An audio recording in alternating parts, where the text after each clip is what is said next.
Saludos y bienvenidos a esta conversación en el Antinoti. La abstención en las pasadas elecciones presidenciales y congresuales fue del 46%, un porcentaje que ha ido escalando poco a poco a través de los diferentes procesos electorales. Para algunos, el alto nivel de abstención resta legitimidad al candidato electo, ya que en el caso de las elecciones pasadas, por ejemplo, el presidente Abinader obtuvo un 57.45%, pero solo votó el 54.37% de los votantes registrados. Esto significa que solo un 30.73% de los votantes inscritos eligieron al candidato ganador. Y aunque el porcentaje de abstención no afecta la legitimidad de los comicios, hay quienes sostienen que para evitar esta situación se debe establecer el voto obligatorio en la República Dominicana.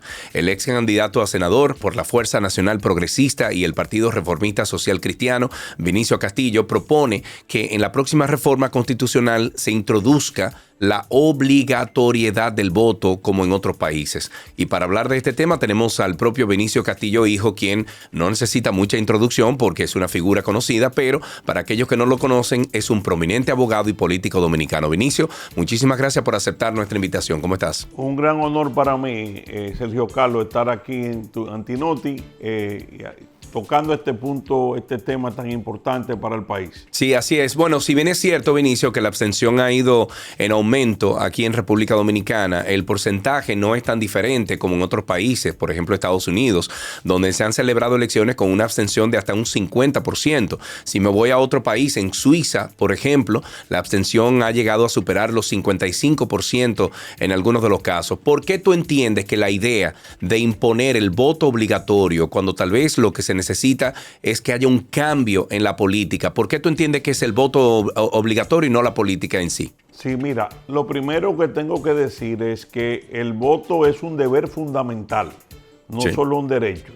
Nuestra Constitución establece en su artículo 75, numeral 2, que es un deber de todo ciudadano, deber fundamental, votar. De lo que se trataría es de hacer o redactar sanciones que obliguen a la persona a tener que ir a las urnas, pero sin indicarle porque tienen que votar por nadie o por alguien en específico.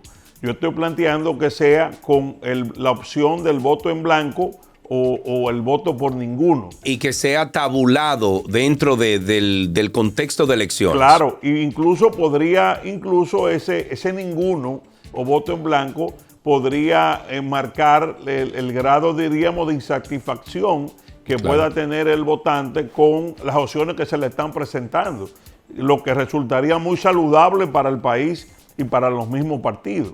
He mencionado algunos otros países que ya lo tienen implementado, como por ejemplo Argentina, entre unos cuantos más.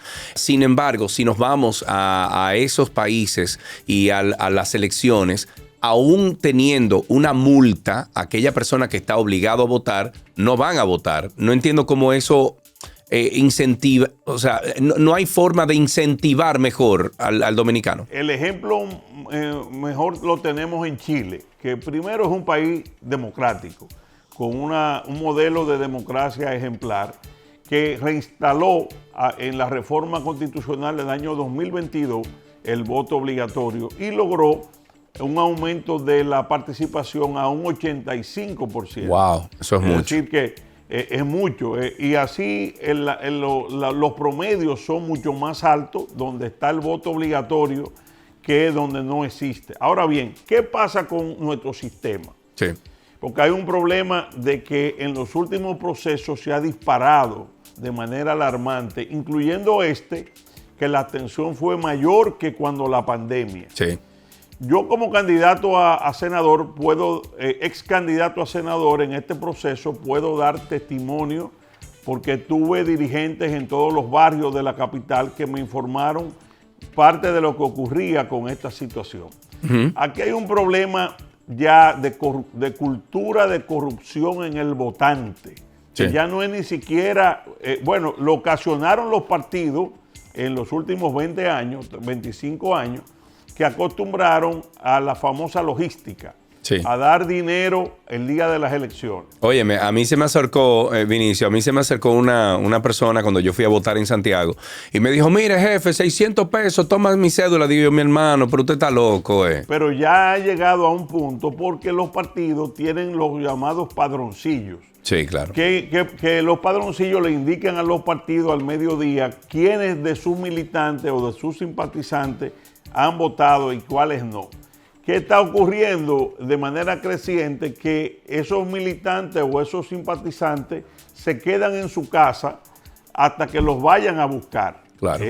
Ya es una especie de negocio, de que ellos saben de que van a venir a buscarlo a su casa, a darle dinero y a darle la logística para transportarlo. ¿Y el voto obligatorio entonces evitaría eso? Claro, porque ya el ciudadano estaría obligado a ir exponiéndose a sanciones que pueden ser administrativas generalmente, porque nadie está planteando prisión, aunque hay países que lo tienen, pero sí, claro. Yo no soy tan drástico de plantear prisión, pero sí, por ejemplo, que no te puedan renovar el pasaporte, donde no te puedan renovar la licencia, que puedas perder las ayudas sociales por X tiempo, de forma tal de que las personas entiendan que están en la obligación con el país de ir a votar y evitar así la compra de cédula, que también es una práctica.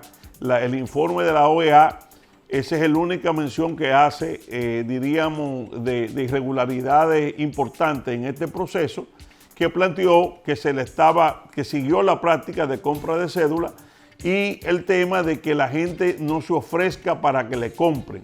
Sucedió otro hecho, por ejemplo, en los barrios, que se quedaban la gente en las esquinas, se aglomeraban esperando que los dirigentes o los militantes de los partidos, los activistas, fueran a buscarlo para ofrecerle dinero para votar. Es decir, es una cultura de corrupción, de prostitución del voto, muy delicado, porque si eso se deja como va, para los próximos procesos eso va a ir creciendo. Y en la medida en que eso pueda sobrepasar ya el 50%, le quita legitimidad al sistema en sí y puede en un momento dado de turbulencia ser la causa para un quiebre del sistema.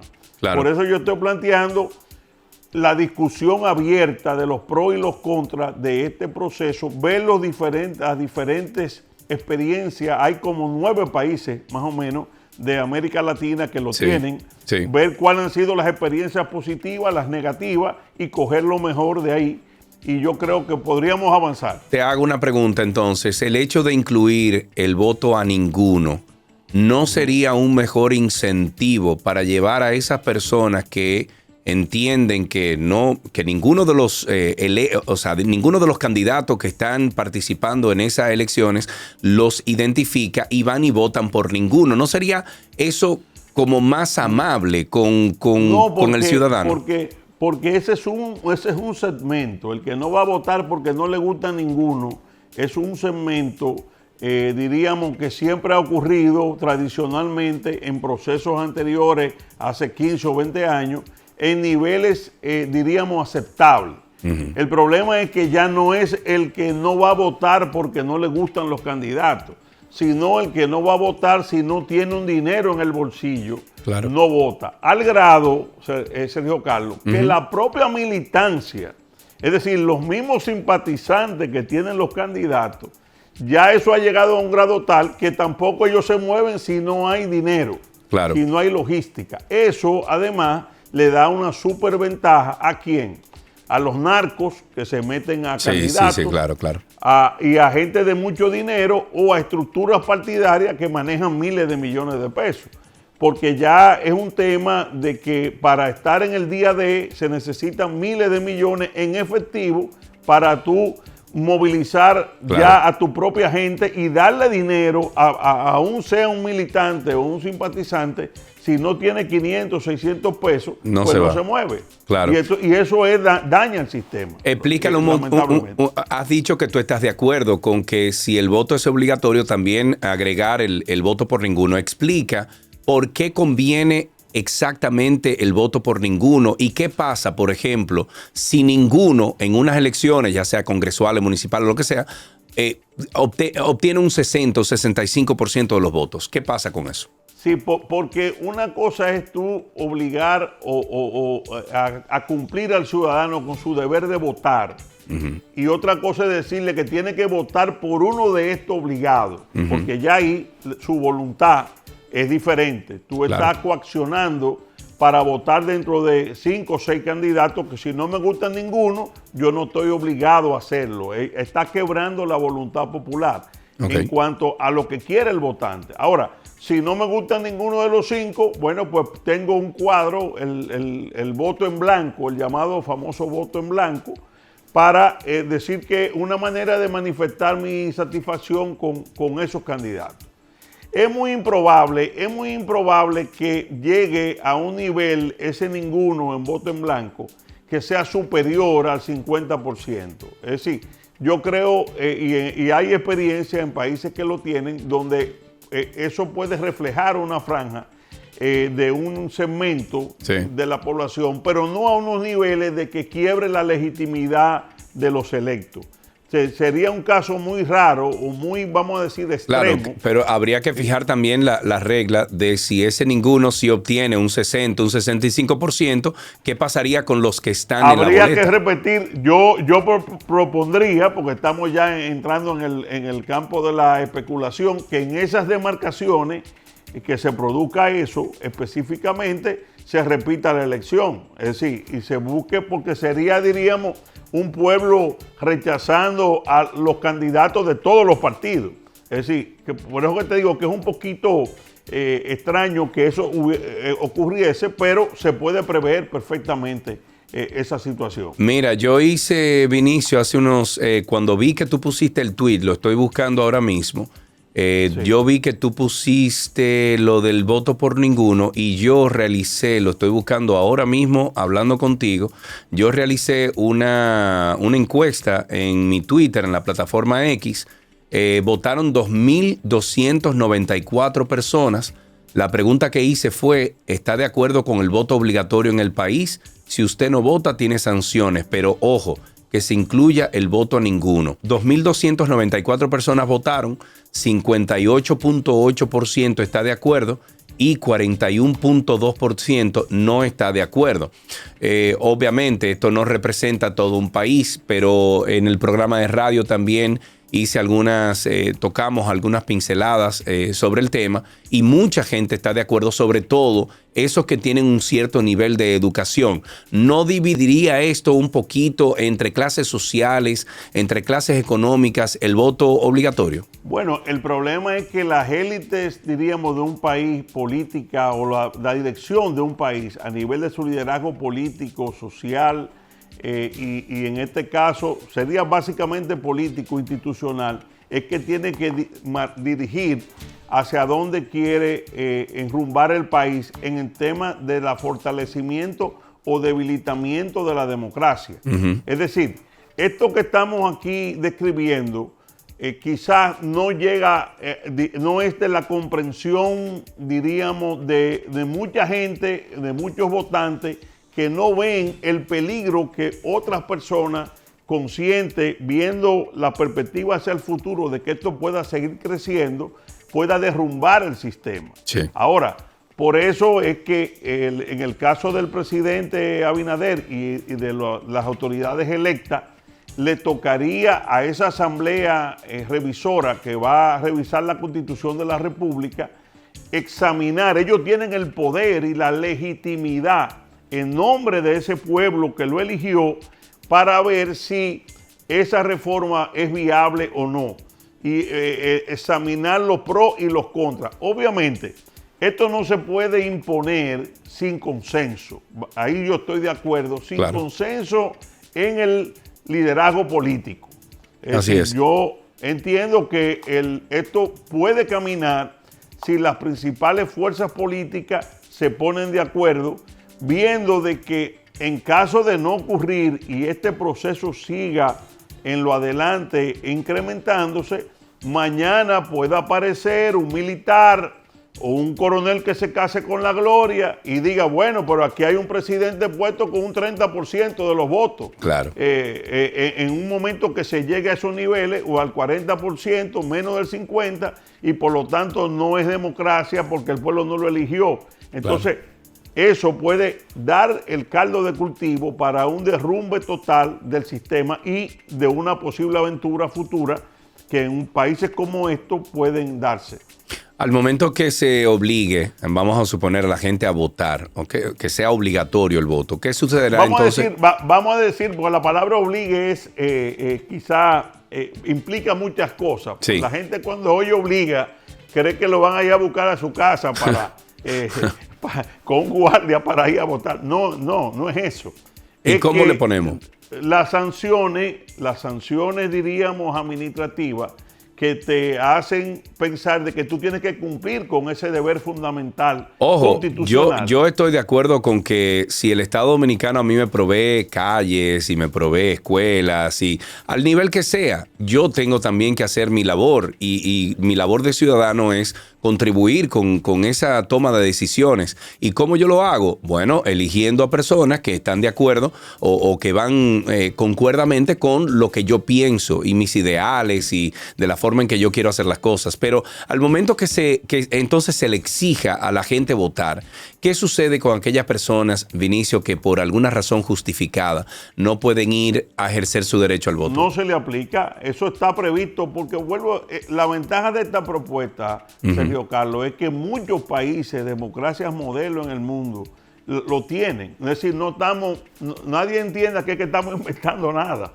Es decir, hay otros modelos de democracia que lo han implementado y precisamente el que puede justificar el por qué no va a ir a votar porque está enfermo o porque tiene algún tipo de imposibilidad. Pues no, y me fijé también que hay unos brackets, o sea, por ejemplo, creo que en Argentina de 18 a 70, en no sé dónde de 21 a 65, o sea, hay unos brackets que tienen en algunos países. No, es lo que te digo, lo que yo estoy planteando que se discuta y se vea por el derecho comparado en todos los países democráticos que lo tengan y examinar cuáles son las cosas positivas que pudiéramos trasplantar a una legislación aquí en República Dominicana, que se amolde a nuestra realidad. Por ejemplo, yo tengo muchos amigos que un fin de semana largo se fueron para Miami. O se fueron, porque también hay una indiferencia en muchas juventudes también, que ven este proceso, lo ven con cierta, que no tienen quizás la conciencia de la importancia de su involucramiento, y simplemente se van. A la hora que tú le digas, bueno, sí, mira, pero si tú no votas, va a tener problemas con renovar tu pasaporte, por ejemplo. Entonces, no, espérate, entonces yo voy. Y ahí incluso es una manera de incentivar a ese segmento de la juventud a interesarse en las distintas propuestas que tienen los candidatos. A mí, yo estaría totalmente de acuerdo siempre y cuando me pongan a ninguno ahí, porque hay un segmento de la población que si no está de acuerdo con los candidatos que se están proponiendo para unas elecciones, puede votar por ninguno. A mí me encantaría eso. Una última cosa, en países como el nuestro, donde esa logística que tú mencionaste anteriormente es determinante en el resultado de las elecciones, el oficialismo siempre tiene ventaja y la abstención suele favorecer al partido de gobierno. ¿Tú crees que los legisladores aprobarían una modificación para establecer el voto obligatorio o por ninguno cuando ellos saben que ese tipo de cosas les favorece a quien está en poder? Mira, yo a quien estoy apelando es a la visión histórica de Luis Abinader, mi amigo personal, que es presidente de la República y es el jefe político del PRM en este momento. Quizás, y sin el quizás, después de la muerte de Trujillo, hasta el día de hoy, a partir del domingo pasado, es el presidente que más poder va a tener en República Dominicana. Porque es el primer presidente que va a tener 2/3 partes en las dos cámaras. Quiere decir que él pudiera, él y su partido, solo hacer la reforma constitucional sin hablar con nadie. Es decir, que tendría la legitimidad política para hacerlo. ¿Cuál es la ventaja que tiene Luis Abinader? Que él quiere dejar un legado de su gestión hacia el futuro. Por eso él está planteando el tema de los candados. Él dice, yo pudiera reformar y aprobar la reelección para quedarme, pero no solo no lo voy a hacer, sino que voy a hacer una reforma para que ningún presidente lo pueda hacer. Por eso yo hago este planteamiento apelando a esa visión histórica que tiene el presidente. Estoy claro de que la mayoría de los legisladores actuales, y no solamente de los del gobierno, sino de la oposición, porque hay que decirlo, esa práctica la entronizó el PLD en los últimos 20 años. Y lo que ha ocurrido es que se ha ido, en la medida que los procesos van pasando, se ha ido aumentando el cáncer, vamos a decir, y ya está haciendo metástasis a niveles de que en Santiago hubo 73% de abstención, según leí en el periódico El Caribe. Sí. Estamos hablando de palabras mayores. ¿No es preocupante, sí. Es preocupante lo que está pasando. Y en otras provincias hasta más. Ojalá que esto siga ocupando un tema a tratar. A mí me parece muy interesante. Y se discuta. No, y que me parece también, como tú dices, que se tome lo bueno de tantos ejemplos que ya hay, que existen en países desarrollados, en países de Latinoamérica, y que se aplique lo mejor para República Dominicana. Vinicio, muchísimas gracias por esta conversación. Un placer, Sergio Carlos, encantado. Y a ustedes muchísimas gracias por la sintonía, y recuerden que si aún no se han suscrito a este canal, pueden hacerlo haciendo clic al botón de suscribirse y a la campanita para activar las notificaciones. Soy Sergio Carlos, en nombre de todo el equipo de Lantinoti TV, te veré. Si usted está pagando una factura eléctrica muy alta, escúcheme por favor. En rensapuntacana.com tenemos una solución fotovoltaica para ti. Diseñamos el sistema de autoconsumo conectado a la red, aislado con baterías, sin baterías, a la medida de tus necesidades. Ya he visto negocios reduciendo sus facturas desde un 30% hasta un 100%, y eso es dinero en la cuenta de tu empresa o tu bolsillo. Si tú no tienes presupuesto para la compra, te podemos canalizar con varios bancos un préstamo especial para sistemas de paneles solares con una tasa y cuotas preferenciales en el mercado. Si estás en el área de Bávaro Punta Cana, solicita ahora mismo una cotización totalmente gratis entrando a rensapuntacana.com. Además, servimos toda la República Dominicana. rensapuntacana.com, deja que el sol pague por ti.